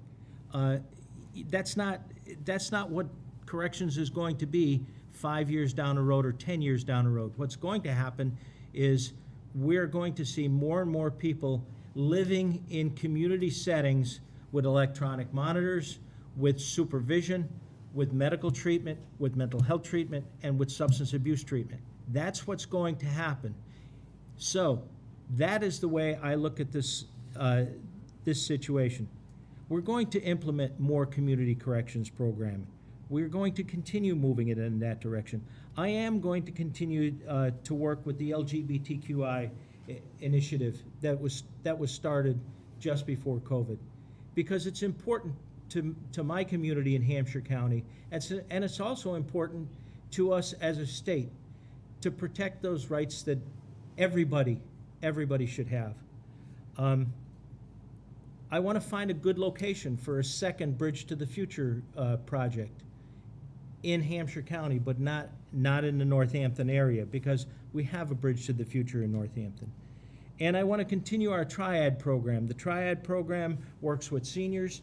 We're almost ready to open up our drop-in center at the Hampshire Mall.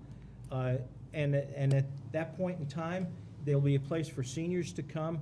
They'll be able to collect medical equipment, and they will also have some other services that will be given between our Triad folks and the DA's office and the local police department in Hadley.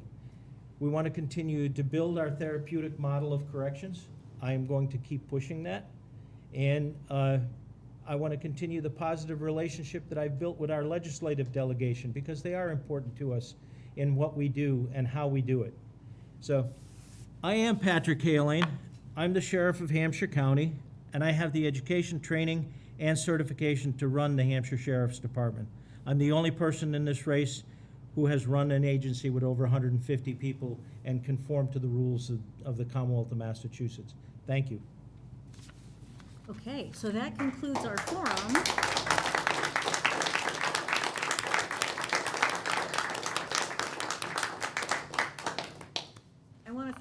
candidates for coming tonight and being here and being open and responding to our questions. Thank you all so much for being here. I want to thank members of our committee who put some time on to put this together, and Easthampton Media, obviously, for broadcasting this tonight. Again, it will be available, you can find it through their website and their Facebook page up through September 6th primary election. Don't forget to vote. Vote Democrat for everything. Just vote and don't forget to vote. Okay, thank you all so much. Thank you. Thank you. Thank you very much. Thank you, Jackie.